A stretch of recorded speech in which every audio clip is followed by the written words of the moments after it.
Hey, what's going on? So I got up this morning and it's 4:30 a.m. Monday. I'm at the gym right now and let me clean this off. Lots of thoughts running through my head. Lots of really good thoughts. I mean, I had a great weekend.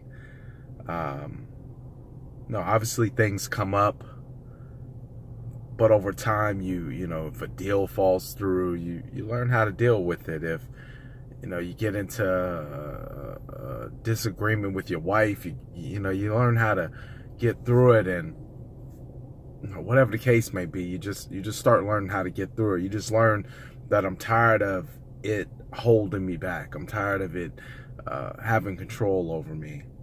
But there was two important things I started thinking about this morning, and one was our oldest son, Malachi, and then another thing was bills.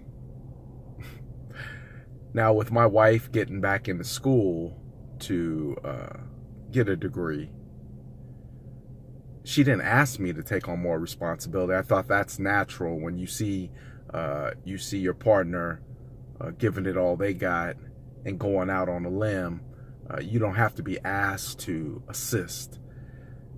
And for me, it was a way of expanding and building my capacity. Is saying, can I deal with, let's just say, for instance, God forbid, something happens to my wife.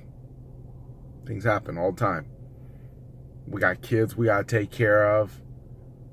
We have bills, etc., things that need to be taken care of. Just what if? And I need to be in a position to do that. But bills in particular is not something I like paying. I remember when me and my wife first got together, she would come out to my house and sometimes my electricity would be off. It wasn't because I didn't have the money. It's because I just didn't pay the bill. And it wasn't because I didn't know the bill was due. It was because I was scared to release the money. I said, let me go ahead and wait. When's it due? On the 19th? You have 5 days, 10 days after that to pay it. I said, well, let me wait till 8 days afterwards, and then maybe some more money will come in, and then I'll go ahead and take care of it. And what I failed to realize at that moment was, not only did I have the money to pay the bill, but I also had the money to pay the disconnection fee, the reconnection fee. And mind you, I'm 20. I think I might have been 30, 20 something. But this morning, I really, really understood what scarcity meant. See, growing up, my dad would do the same thing. Have a pocket full of money and wouldn't pay the bill. We were so scared to release, to take care, for fear that there was no more. And in the end, what we found out is not only did we have it, but we had more, because in order to get that bill back, that lights turned back on, you had to pay the reconnection fee. $50, $60, $70. That adds up. Do it every time. Bank account going non-sufficient.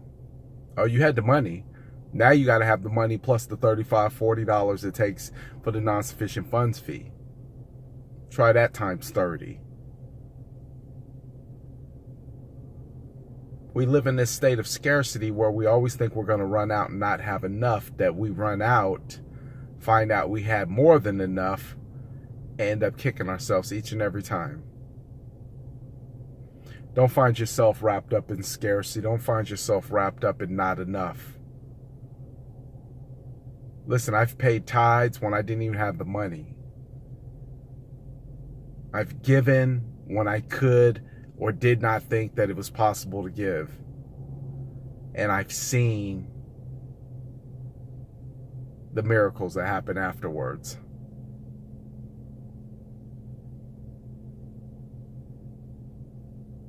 absolutely amazing. Then I started thinking about Malachi.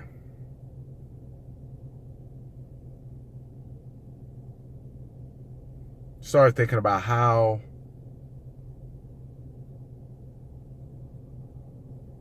I feel by encouraging him and pushing him to be better.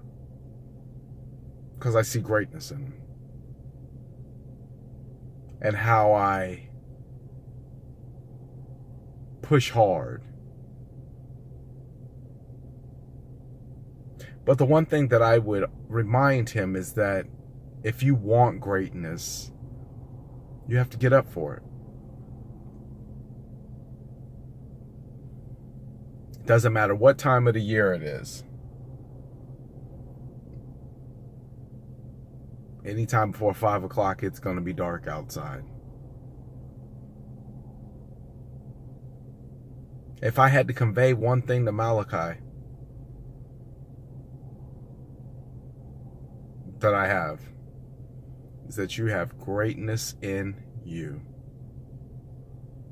You have locked away greatness waiting to come out at the moment you're willing to step outside your comfort zone and drop every insignificant thing that will not further you in this life, and you'll have every single thing that you could ever imagine waiting for you. They say success doesn't come at you face on. It usually comes up behind you. You never see it coming.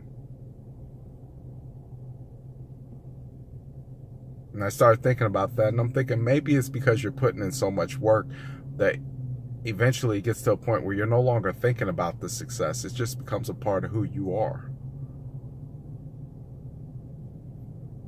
Just like recognizing taking care of those bills. And nobody's without bills. You have the ability to pay your bills easier, but nobody's without bills, and taking care of them has the same burden. And the same burden if you don't take care of them. Something gets turned off, you get a late fee. Responsibilities are still the same.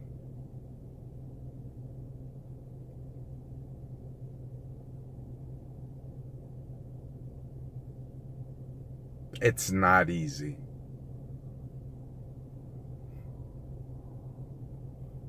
This right here, this ain't easy. Working to achieve something that by all likelihood may be completely impossible. But you have faith.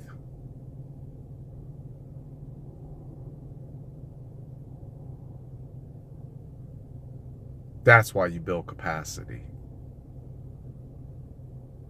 That's why you step out of scarcity. That's why you release into the atmosphere what needs to be released and hold on to what you need to hold on to power you through to get to where you need to go. And the same reason that I'm hard on Malachi.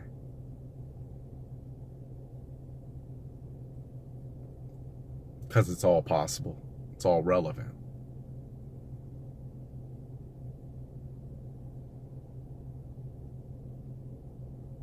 You just have to be reminded of it. Constantly. Don't take this life thing for granted. Because just as much as I know success will sneak up on me, time will sneak up on you. And you'll look back, you won't have the energy to do it. You won't have the time to do it. You won't have the drive to do it.